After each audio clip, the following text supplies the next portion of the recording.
when I was looking into the 21st century topics, I found that authoritarian states are most interesting to me because I just heard something on the news the other day talking about Venezuela and its corruption. So I started looking into that, and what I found really interesting to me is how far back it kind of goes. It's not too far back, but it goes in the 20th century. So it goes from the 20th to the 21st, and it gets way worse, like right at the border between the 20th and 21st century.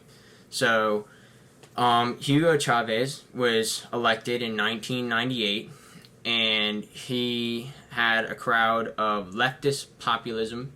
The problem with populism is that it can seem like a democracy at first, but it kind of snowball effects and either becomes a failing democracy or turns into an authoritarian state.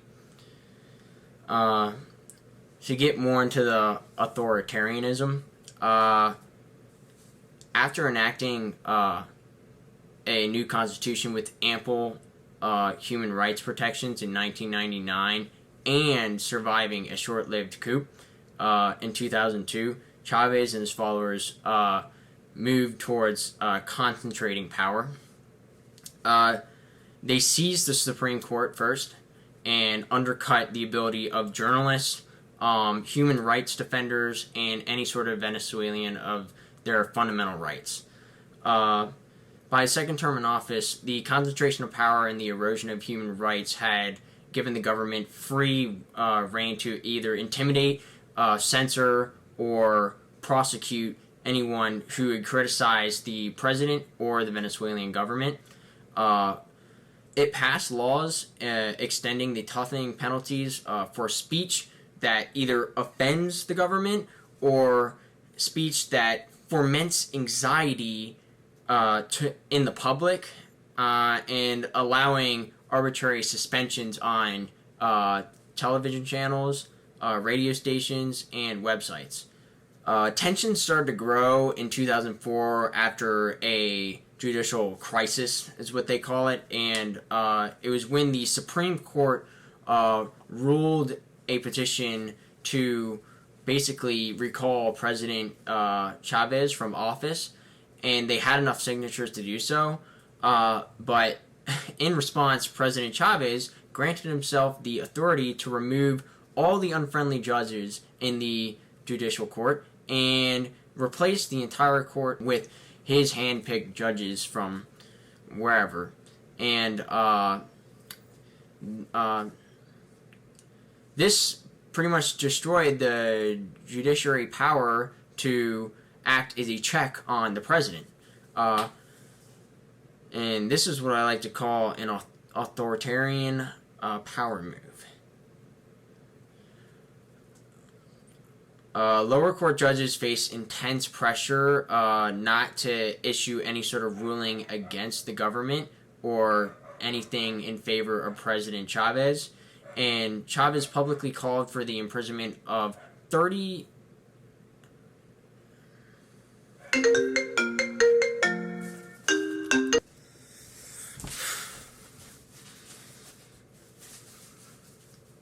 As I was saying, lower court judges are facing a lot of pressure because they don't want to issue any sort of ruling against the government or President Chavez, because in 2009, Chavez publicly called for the imprisonment of a judge for 30 years after she granted conditional liberty to a critic of Chavez who was serving their fourth year in prison, and then she was sent to prison, and she's still now on house arrest.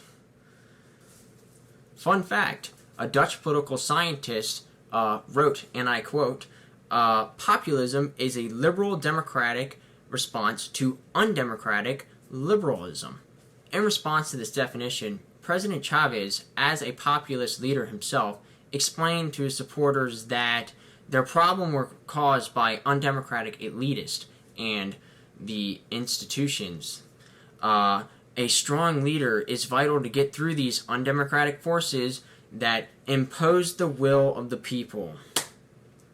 I don't know about you, but that is super ironic. Not a lot happens in his fifth, like all the way through his fifth term. He served 20 years until he passed away in 2013, when he was right before he was about to serve his sixth term.